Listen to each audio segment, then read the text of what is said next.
Hello, and welcome back to Tech Ambrosia. One of the questions I was asked the most when I would tell people I was shopping for a 3D printer was, what are you going to print with it? Like, they're expecting me to say, oh, I'm going to print miniatures for D&D campaigns, or I'm going to print robot arms, or something like that.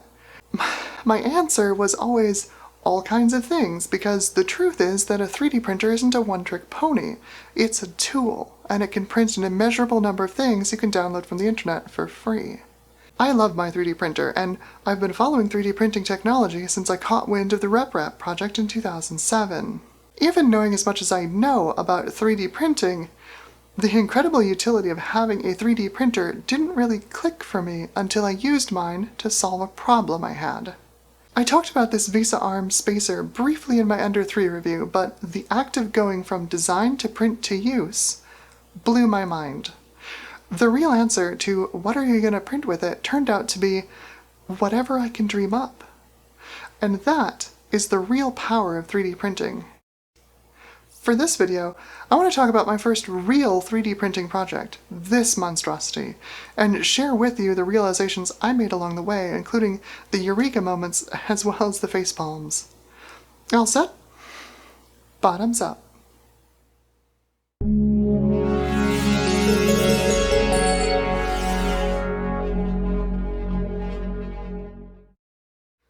First, a little backstory.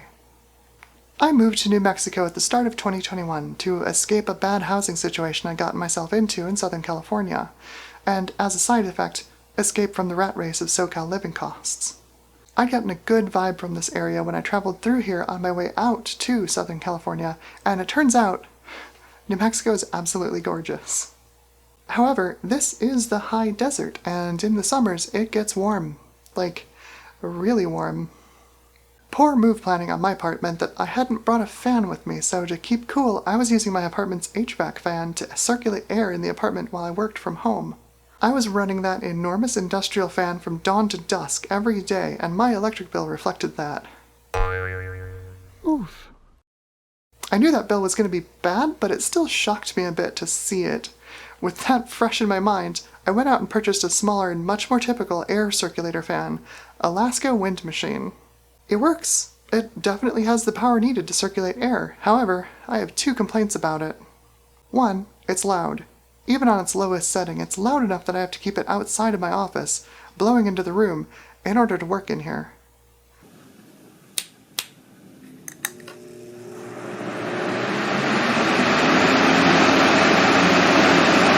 Secondly, it's not that much more power efficient.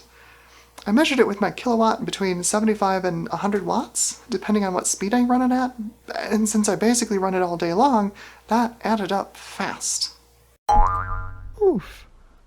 There had to be a better way. In the end, I don't need a lot of airflow. The desert air here is dry enough that even just a gentle breeze is enough to keep me comfortable in temperatures I would have previously found unbearable. On the flip side, I don't want a desk fan because I don't want the noise or the feeling of air blowing directly in my face. Thanks for listening to my story. Now, you know my problem. Enter Major Hardware. I've been enjoying his Fan Showdown series since he started it back in mid-2020. When he did the offshoot episode looking at the Noctua desk fan concept, a seed was planted in my brain. I have a 3D printer. 120mm fans are really quiet. Could I use 4 of these as an air circulator? As soon as the light bulb went off, I started printing out his design. I didn't have any A12X25s laying around, so I shopped out for one. This is when the project took an interesting turn. You see, Noctua wants $33 for a single A12X25. I don't doubt that it's a good fan. Heck, I have a couple of Noctuas sitting around here from like 2011 that still work great. But 4 A12X25s would mean that this air circulator in total could cost me north of $150. The wind machine was $45. There's no way this makes sense. So I started looking for alternatives. Thermaltake's clone, the Tough Fan 12, is cheaper at $40 for a 2-pack or $20 a fan, but that's still $80 just for the fans in this ridiculous quad fan concept, something that might not even work. Which is where my longtime favorite budget cooler manufacturer, Arctic, comes in. For just a bit more than the price of one A12X25, you can get a 5-pack, yes, a 5-pack, of their pressure-optimized 120mm fan, the P12. Also, these fans can be daisy-chained, meaning you don't need to buy any cable splitters or fan hubs to run all 4 of them off a single USB fan adapter. I hit buy and anxiously awaited their arrival. Project mode has commenced. The AAS finished printing and I printed out a modified version of the Noctua stand that Major Hardware had designed, something that would take up a little less desk space. Once the Arctic fans arrived, the first thing I needed to verify was whether the USB fan adapter could even run all 4 fans. The specifications on both the adapter and the fans suggested that I'd have plenty of headroom, but you know how these things go. Trust, but verify. Success! With that out of the way, I set aside the 4 fans I'd be using for the Mega Fan project and got to testing performance with a single air amplifier. It worked! It made a very effective desk fan for significantly less cost than an A12X25, and I think for most people, that's where this project would have ended. But I have a problem. I could not get over how large the hub area on the air amplifier is versus the fan hub on the Arctic P12. That much difference can't be good for airflow, right? So I pulled the STL into Mesh Mixer to see if I could resize the center hub in any meaningful way. I'll admit right now, I have no idea how to use this app. Mostly, all I could get it to do was crash on me after I selected the parts of the model I wanted to change. So with that idea out the window, I turned to the only 3D modeling program I've been able to get my squirrel brain to understand: Tinkercad. I wasn't even sure I'd be able to do anything useful with Tinkercad since it's fairly limited as far as modeling goes, but it's easy to explore and, well, tinker with, so I dove in. Okay, I want to say a few quick things about Tinkercad here as an aside. I don't generally like to call attention to Autodesk products on my channel, because I'm not a fan of how they conduct themselves as a business. However, Tinkercad is just absolutely phenomenal. If you, like me, have been trying to learn programs like Fusion 360 and Blender and FreeCAD, but the interfaces and the modeling concepts have just been a little bit too opaque for your brain, Tinkercad might be what you've been looking for. If, to this suggestion, you say, like I did a year ago, oh, it's just another inscrutable Autodesk product, how easy could it really be? I'll offer these 2 points, then we'll move on. 1. It wasn't actually made by Autodesk. They bought it in 2013 and put their name on it. 2. Unlike every other CAD program out there, it's built entirely around constructive solid geometry. CSG, if you're unaware, builds complex models by combining primitive objects together. The real power of this modeling concept is that objects can be either additive or subtractive, so you can use one model to cut its shape out of another. Once I saw that in action, it all clicked for me, and I've been using Tinkercad ever since. Anyway, all that said, I was about to design a fan duct in one of the most primitive 3D modeling programs on the planet. But I found some early success. Tinkercad includes paraboloids as one of its primitive shapes. Paraboloids look like useless jelly beans at first, but if you use CSG to cut the top and bottom of them off and hollow them out, it starts to look a little like a jet engine exhaust. And this is where I started with my first prototype. It worked okay, but I pretty quickly iterated the design and came up with this. This design squeezes the cross-sectional area of the fan a little bit more to provide a higher acceleration effect, thanks to Bernoulli's principle. I attached a fan and turned it on, and this one seemed like a winner. But I needed more data. I couldn't just say, oh yeah, I think this one's better, and end the video with that. No. I know that you know that I know that you want to see this thing move some air. We need a visualization. And for that, I picked up this inexpensive fog machine. So I zip-tied the prototype on top of the air amplifier and set up a test. Let's see how it did.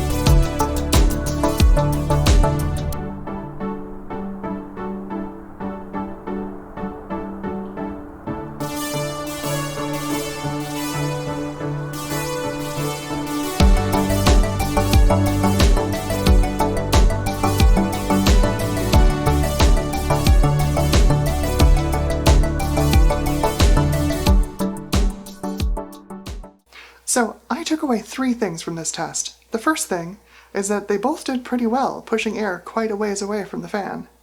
That alone was a bit of a brain explode moment for me, because I made a thing and it worked. How is this possible? Secondly, my design does seem to produce more laminar flow and push the air just a bit further than the air amplifier, which was my goal for this design from the outset, so that's cool. Lastly, I just can't get over how much that airflow looks like it's exiting a jet engine. I did not expect that by aping the design of a jet engine exhaust that I'd also mimic the flow characteristics of one. It just looks really, really awesome. That's just so cool. Well, with that test out of the way and no smoke alarms set off, thankfully, I got to printing the final design. I made one quick cosmetic change to the design to create revision 3 and started printing. These things take about 8 hours apiece to print on my Ender 3 at 80 millimeters per second speed. They're not the fastest prints in the world, and I needed 4 of them. While they printed, I designed some mounting hardware to construct a massive quad fan behemoth out of these things. I also gave the design a name. Given the distinctive flow characteristics I saw in the fog machine test, I decided to name it the JetStream. In between copies of the JetStreams themselves, I prototyped and refined the mounting hardware and settled on this pin and cap design. Once all 4 JetStreams were printed, it was time for final assembly and testing. Given what I had learned during prototyping the mounting hardware, I decided to glue these mounts together with some E6000 modeling glue. I assembled the final Quad JetStream and let the glue set overnight. In the morning, I was greeted with a surprisingly solid-feeling monster fan. I attached it to a GoPro tripod mount and set it up on the test stand.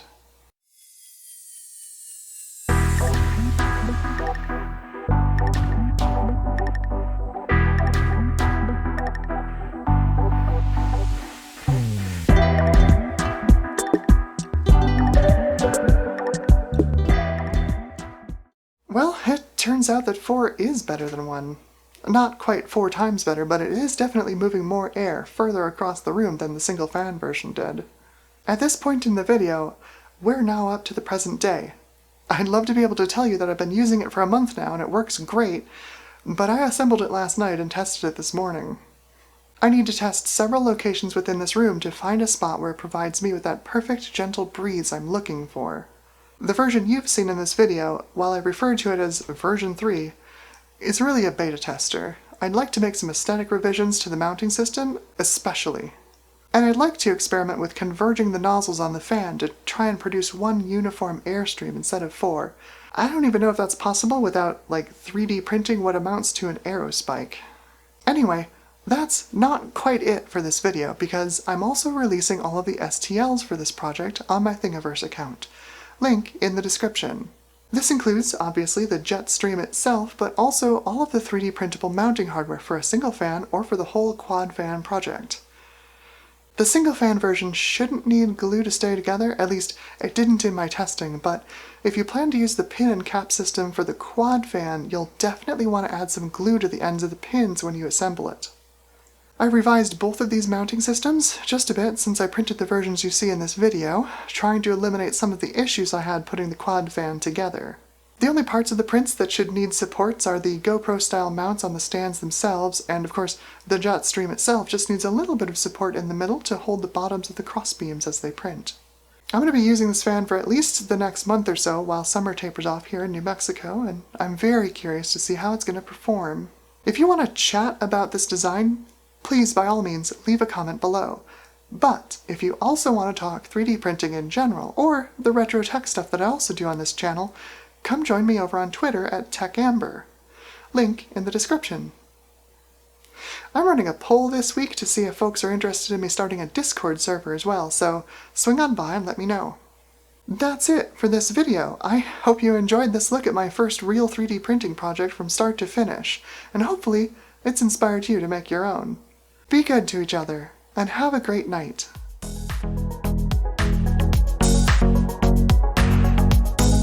Relax. It's cool. Everything's fine. It's alright. Everything's good. Optimized 120mm fan. It's doing so well. I have no idea how to use Mesh Mixer. Mersh Mercher. Mersh Mercher. Mersh Mixer.